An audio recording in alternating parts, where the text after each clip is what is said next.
Hello and welcome to this one-to-one chat this afternoon. My name is Carson. I am a writer, a community arts facilitator, and I'm also the outreach officer on this project, which has been hosting the Dementia Fiction Festival this week. You're very, very welcome. I hope you've got a cup of something hot in hand, a wee tea or coffee, and you're settled in and ready to join Davie and myself for a chat this afternoon.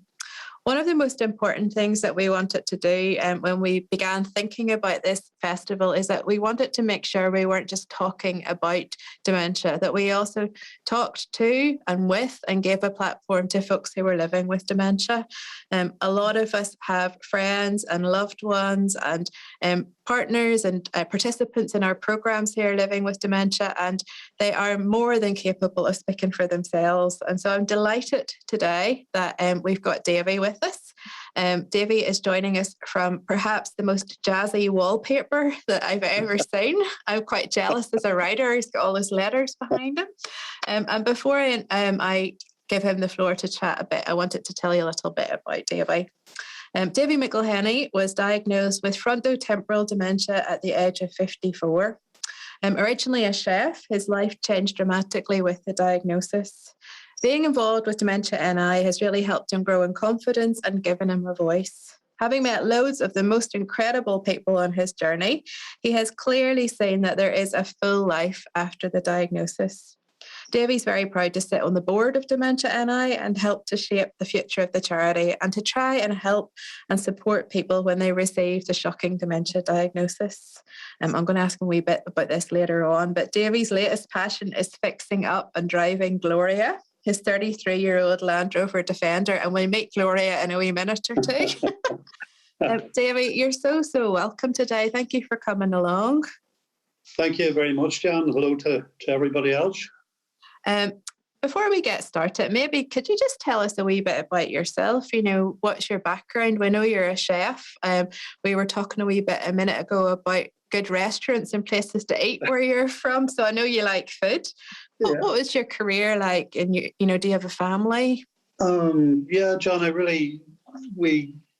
grew up in a rural community, and it was nice growing up there.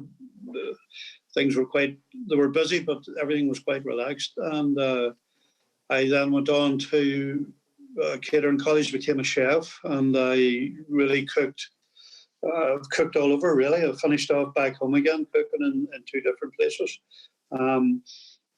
I'm married with a grown-up son and daughter. My son's just recently got engaged, so that was some great news. So it was really great news. Congratulations. Yeah, and my daughter said he's finally become an adult. No comment.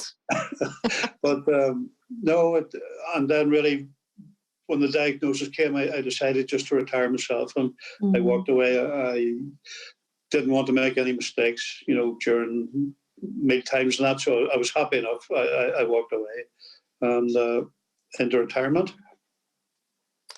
You're a bit like my mum. We hadn't discussed this before. She actually went to catering college as well. So right. I know what it's like to have a chef in the family. It's probably why I'm such a terrible cook. I'm not going to ask about your son and daughter, but my brother and I aren't great now. I wanted to ask you, first of all, when did you first begin to notice that things weren't quite right? Were there any symptoms or strange things that you started to notice?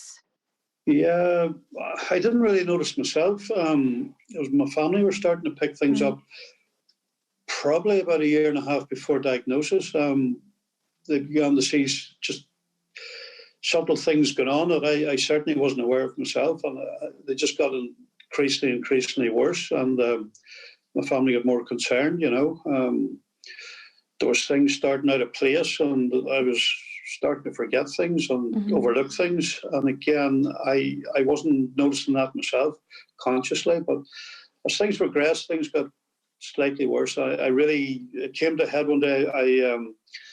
I forgot I had a very important meeting on, and I just didn't register with me, and the guy rang me afterwards and said, where have you been? We've waited and waited, and I realised then that I just hadn't remembered to go, and that really led me to the GP store, and he'd referred me then to the memory service, and they did a lot of tests. I was very naive. I had no idea, what they were looking for, really. I had no consideration that it may be dementia whatsoever. I thought, if anything, maybe was a brain tumour developing, something along those lines, So there was a raft of tests, brain scans, blood tests, lumbar punctures, and that went on over the course of a year, roughly. And Wow. eventually led to the consultant's door. Okay. And can you tell me, how did that feel, that process? Because a year is a long time to be living with that uncertainty. Maybe how did it feel for you, and even how did it feel for your family and the folks around you? It was a worry from my family, really. And again, I wasn't really thinking about it as such. It just wasn't registering why I was there, and I just sort of went along with it. And I got quite fed up with all that was going on, and there was really no answers. I suppose a bit of frustration.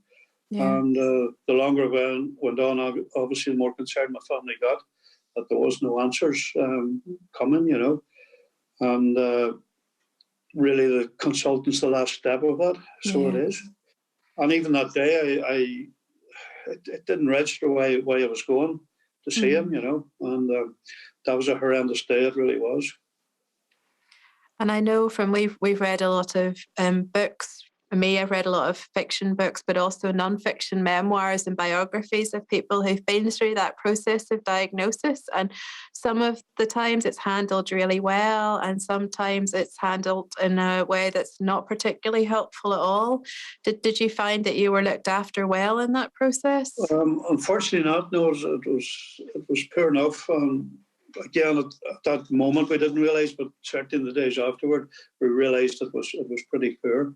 I suppose there's no easy way to tell people bad news or whatever, but it was very exact. There was no dressing it up. It was straight in, and he showed me the brain scans, and he showed me where the problems were in the brain, and he gave me the diagnosis, and I really shut down.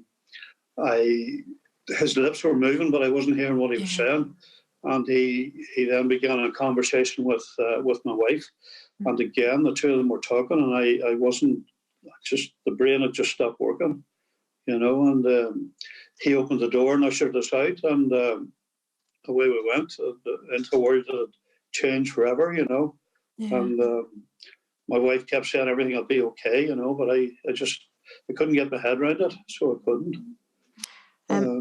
I haven't asked you that I was going to ask this, but I know we have a lot of healthcare professionals listening along today. Is there any advice that you would like to give them? You're absolutely right, Davie. Nobody wants to hear this news, but is there advice that you would give to people when they're, how do you support somebody through something what would have made it a little bit easier for you? That day, probably some proper information, be it leaflets or just, there was absolutely, we left with nothing. There was no contact numbers. There was no anything to help out, there was absolutely nothing. And we've tried to have that put in place. And I think to a certain degree, people do leave with some information. And I think now too, you're contacted fairly quickly by a support officer through the service, the memory service, which is good. I had first contact with my CPN, the community psychiatric nurse, about 6 weeks later. Wow. The first document we got was communicating with someone living with dementia that was posted to me. Yeah. So it wasn't really totally irrelevant to myself, really, Yeah. But it was strange times. I got very, very depressed, really depressed. I thought my life was over, really. So I did. And I felt I was the only person living with this illness, really. I was aware of dementia, but that's all I really knew about it, and probably everybody's view of the more elderly person, really incapacitated, and that's the public's perception once dementia's mentioned, which is far from the case. I mean, it's one thing that's come up a lot the last 2 days in these conversations, that a lot of people have a very fixed idea that dementia is Alzheimer's or vascular dementia, probably, that it happens to older people, and that it primarily is about memory loss. And a lot of people do have that experience with dementia, but you're very young. And I get to say that because you're a wee bit older than me, but you're still a young man. So can you tell us a wee bit specifically about the kind of dementia you have? Because folks might not be aware of it. Yeah, it's slightly rare form of called frontotemporal dementia. It affects my front lobes and the side lobes. It hampers communication sometimes, reasoning and even behaviour. I count myself very lucky at the minute. I'm on medication which to slow it down. I'm on the highest dose, so that really stands by me as well. I was diagnosed at 54, now 58. So that intervention has been good as well. I've no doubt probably without the medication I'd be a bit more advanced. So I really lost the ability to read largely. I was quite an avid reader, but that's gone, and my writing has deteriorated terribly as well. Day to day, I have trouble with money, with notes. They all look the same, and change, it all looks the same as well. And I'm very lucky in the local shop. They know what's going on, and I give them. They take what they want, and it's very good that way. I have no issues at the counter. I'm a bit more wary if I am at supermarkets or that. Yeah. You have to sort of trust the person as well. You're dealing with. I suppose I largely avoid large supermarkets and stranger shops. So I do. That's really interesting. Wendy Mitchell, who wrote the fantastic biography about her dementia, somebody I used to know, and she's a pal of ours here at Dementia Fiction. And she often talks about, she lives in a small village and everybody knows her, and the support network that creates, because, like you're saying, going into a smaller shop where people are aware is really, really helpful. It allows you to have lots more independence too. That's it. Sorry, John. We have a rural village close by, and as you say, everybody knows me, and there's no issues. Just be myself, and that's it. Yeah. I wanted to ask you about your family, how the dementia diagnosis impacted, your everyday life and your time with your family, and what are the kind of big things that has changed for you? Really, after diagnosis, it was hard, very hard on everybody. There was no information. I actually got on to Google, and I picked up a lot of the American stuff, which is way out, so it is, and it wasn't really helpful at all.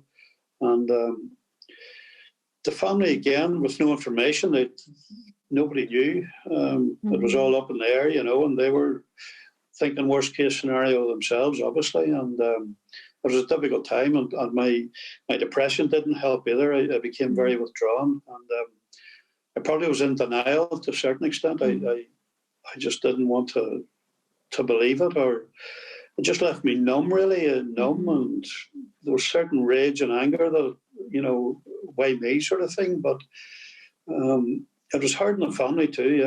I became removed from them, which wasn't me, which wasn't our family, and I really became isolated in myself. And they struggled themselves. There's no doubt it wasn't an easy time for them, Yeah.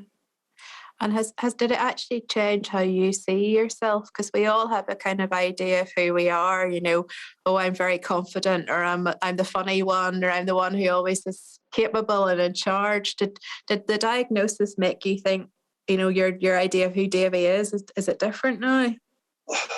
To an extent, yeah. I mean, we Dementia NI ran the ad, I'm still me, you know, and that's there in the background. But it did change. I got a bit slower doing things, and I just have to make allowances for things. I don't plan the same way as I always had a fairly exact diary, you know, and with work on that. But well, again, with retirement, that didn't matter anymore. But I was always quite precise, and tomorrow was planned out. But now I live for the day. Sometimes just hour to hour. You know, it's plenty. Yeah. So it is.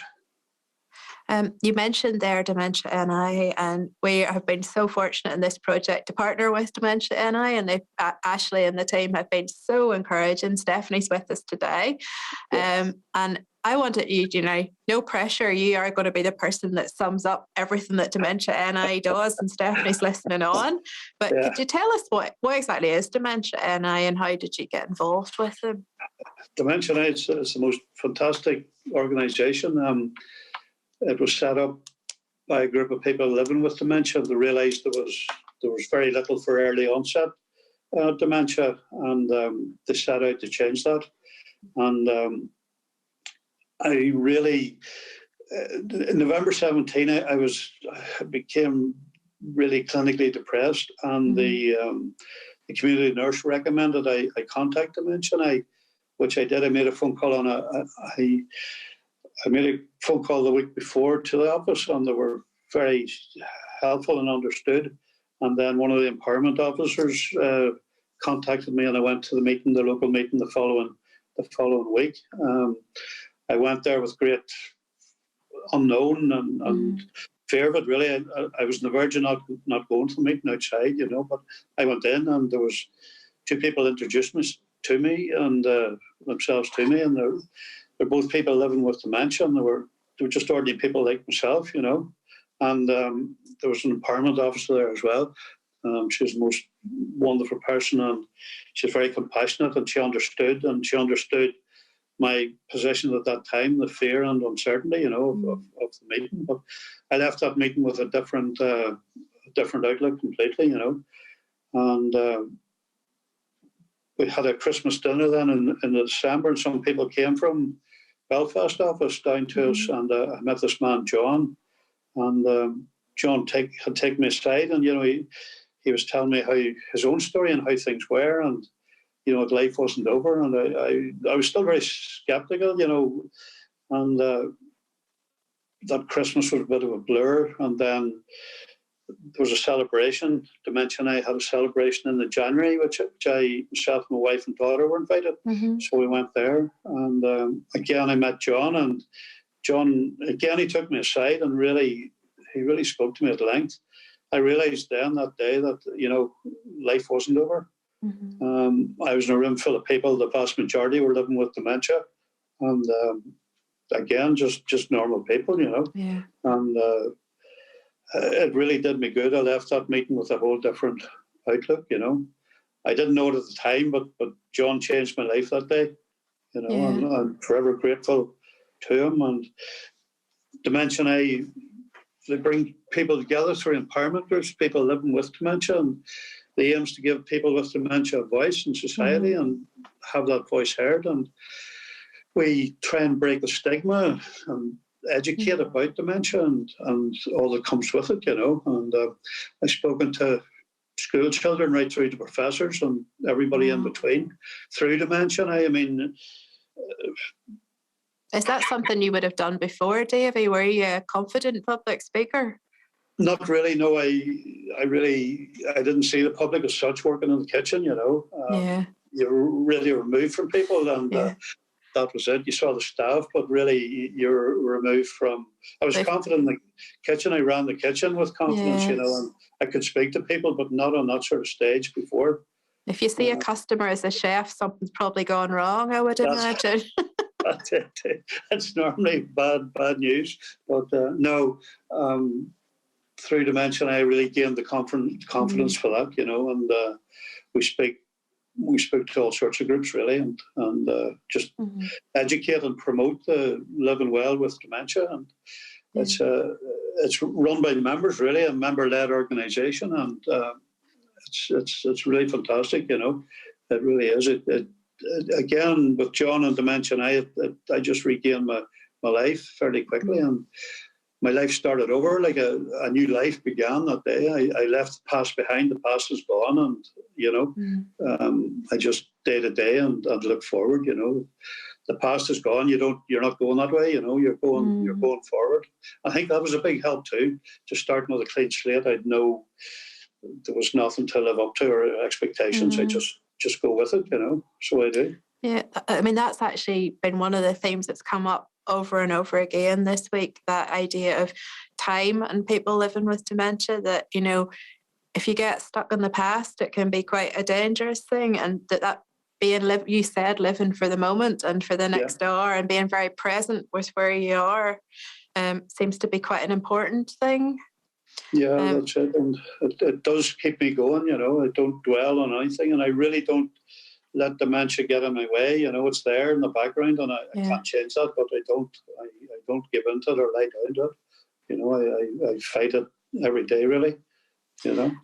I wanted to ask you, we talked about this a little bit earlier, but it's not been an easy 2 years for anybody in the world these last 2 years, but particularly difficult, if you are living with a dementia diagnosis. The walls seem to feel as if they've come in a wee bit for all of us. And Dementia NI's programme, I've worked with them on and off for a long time now, and a lot of it is about bringing people together. And that's the one thing we've not been able to do. How did Dementia NI for you change over the last 18 months or so? Well, really when the virus really hit, it looked fairly bleak that we were going to just lose touch with everybody, and that was it. There was concerns that we didn't know how we were going to keep in touch, but thankfully Dementia NI stepped in again. They set up a Facebook page initially.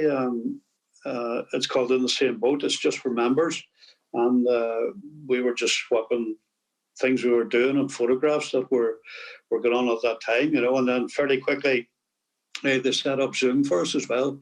So that kept us really together, and it involved all the groups throughout the north. We could just dial in and have our meetings just virtually, which was really a lifeline, and it kept a lot of us together. Unfortunately, we didn't lose members, but we lost touch with members. Really, weren't able to use the technology, which is fair enough. But I know staff kept in touch by telephone. They weren't just cast adrift, so it was fairly good. But no, Dementia NI really embraced it, and they've done everything to keep us together, which is pretty amazing. It's actually been class seeing all of these ways that organisations adapted and did different things. And even one of the things that I've loved with the Zoom technology is that you can interact with people who are far away, not just on your doorstep. So I've met people all over the world through Zoom sessions. That's it. No, it leaves no barrier. Really, it doesn't leave any barrier. No matter where you are, Yeah.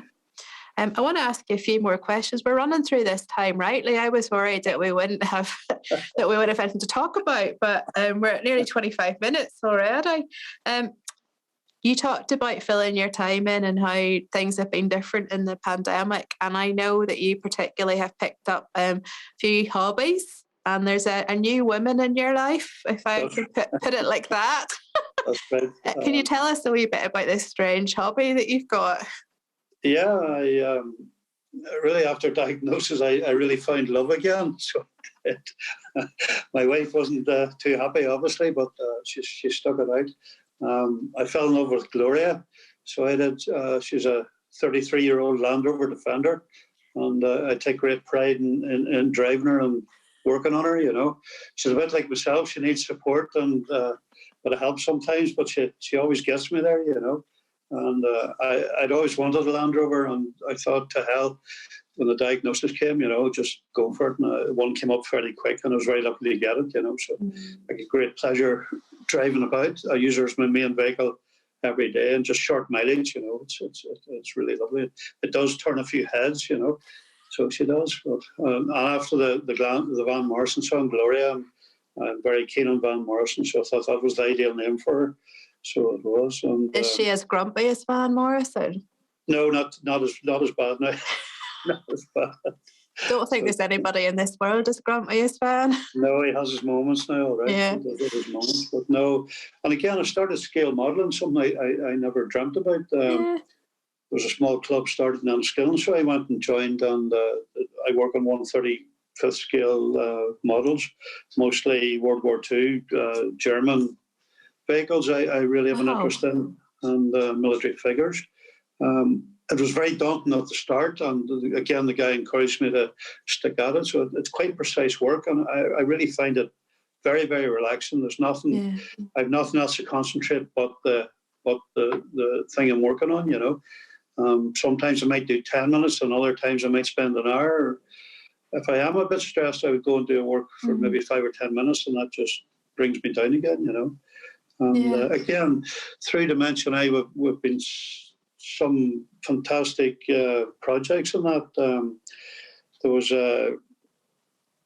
through the Arts Centre, the Waterside Arts Centre, they set up a quilt making and storytelling for us, and the most incredible textile artist and the most incredible writer as well. With I think it was 8 weeks or so, and it's all going to come together in a quilt, and then. The lady Anne, I'm sure she might even be listening. She put it all into words for us, you know, and we're looking forward to seeing the finished product of that, you know, which is really good. And again, there was yoga classes, and there's another lady did storytelling and such, and the Armagh Robinson Library spent some weeks with us too, and that was fantastic, really fantastic. And I'm sure I'm forgetting things as well, but no, they really looked after us through the whole lockdown dimension, thankfully. No, you know, it's great to hear, Davie, because our last session before you was the other side of things, the arts practitioners who, you know, like Anne, who did the writing with you, and, you know, their side of things. So it's lovely to hear that it actually is a benefit to people who are getting involved with it. No, definitely. And again, I think it was the first time they really embraced them as well. So it really, they were learning themselves, but it really worked well, you know, it really did. Yeah. Oh, flip, it was terrifying. My first writing workshop that I took, I was, gosh, I couldn't have been more scared if I was going into an arena of 2,000 people and there was only 6 folks in it. It was crazy. Just got a couple more questions for you. Sure. Like, it's lovely to hear you talking about some of these new experiences that you've had after your diagnosis. And I wonder if you could just tell me, is there anything unexpected or surprising that you found in your journey with dementia? And it can be positive stuff, unexpected joys or new things, or things that you didn't expect to be difficult that have been difficult. Sometimes just day to day, they can sometimes struggle a bit. When I wake in the morning, I nearly know what sort of a day it is, you know. Yeah. I wake some mornings just like a fog in the brain, like a cloudy thoughts. I can't really focus on one thing. And I know I just take it easy. I get up and shower and have breakfast, but I might just have to sit about for an hour or two, you know, but I eventually get going. And sometimes it can be frustrating, just not being able to do the things or mentally be able to do the things you want to do, you know. But there's been surprising times. I mean, the most incredible people I've met, really, which I wouldn't have prior to diagnosis, you know, and all fantastic people, really fantastic people, you know.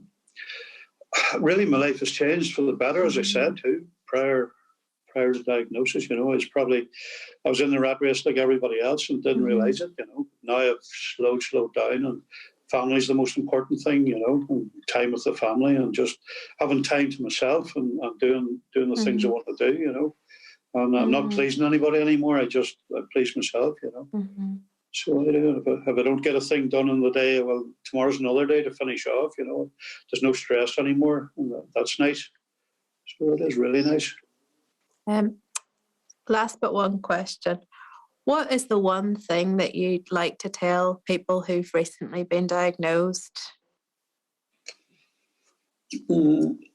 I'd like to tell people that life isn't over. Really, that's the most important.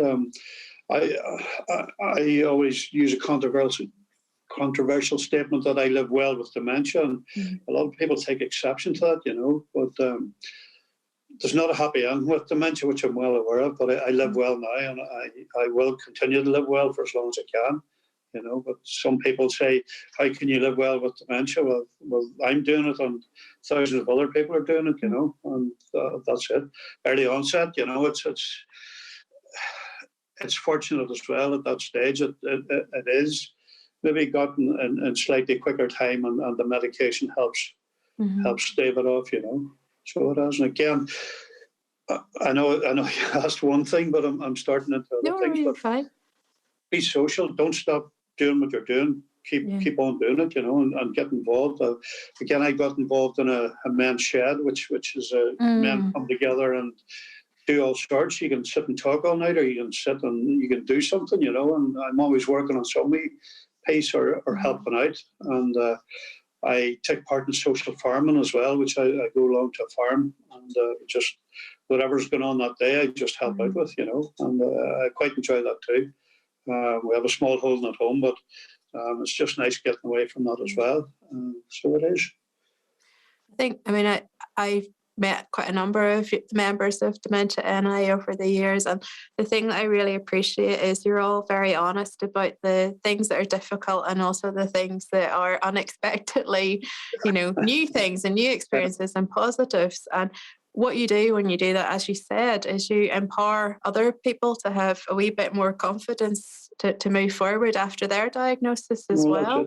That's my aim, and one of the aims of the charity is make things better for people coming behind. Yeah. I know what prior to dementia, I know what my journey started out like, and I wouldn't wish that on anybody. And it still goes on to this day. We're fighting hard to try and make things better, just generally for people. I am going to ask you to pass things on now for me as my last question.